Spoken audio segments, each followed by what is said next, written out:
The story of Ryo Takeda, the ultimate Stoic hustler. Ryo Takeda was born into a world where survival was a daily battle. A small, forgotten village in East Asia, where opportunities were scarce and dreams were a luxury few could afford.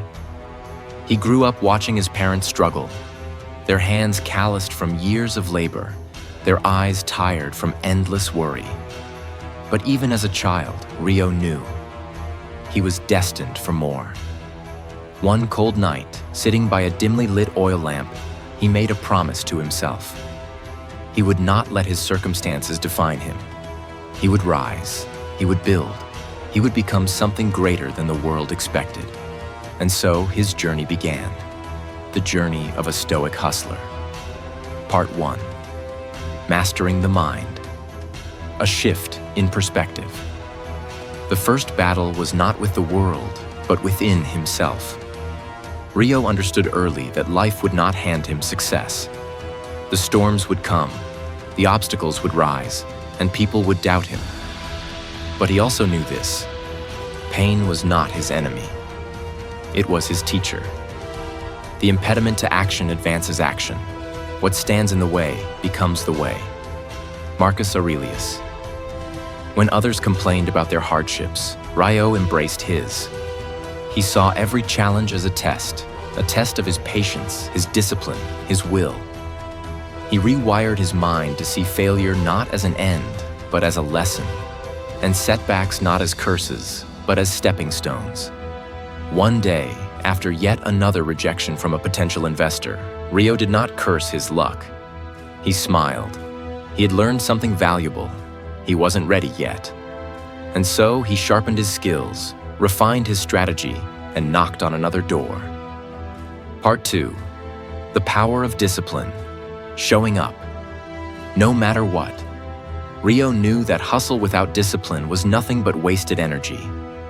He had seen too many dreamers who started strong, only to give up when things got tough. He refused to be one of them. Every morning before sunrise, while the world was still asleep, Ryo was already awake, studying, planning, working. He did not rely on motivation. It was too fleeting. Instead, he built unshakable habits. Luck is what happens when preparation meets opportunity. Seneca. He showed up even when he was exhausted. He showed up when there was no progress. He showed up when he wanted to quit. Because deep down, he knew discipline wasn't punishment. It was freedom. Years later, when success finally came knocking, it wasn't luck. It was the result of 1,000 unseen battles he had already won. Part 3. Emotional control. The art of staying unshaken. In life and in business, emotions are the downfall of the weak. Fear paralyzes. Anger clouds judgment. Doubt steals potential. But Ryo, he had trained himself to remain calm in the face of chaos. It's not what happens to you, but how you react to it that matters. Epictetus. The market crashed. Ryo adapted. His business partner betrayed him. He learned. People criticized him. He kept moving forward. There was a time when he lost everything: his money, his team, his reputation. Others would have crumbled. But Ryo, he sat in silence, took a deep breath, and started again. Because he knew no external event had the power to break him unless he allowed it. And he never did. Part 4. Taking action. The only path forward. Thinking without action is worthless. Many people dream, but few execute. Ryo Takeda refused to be one of those who only talked. He moved, every single day. He didn't wait for the perfect moment, because he knew it didn't exist. He didn't hesitate, because he understood that every second spent overthinking was a second wasted.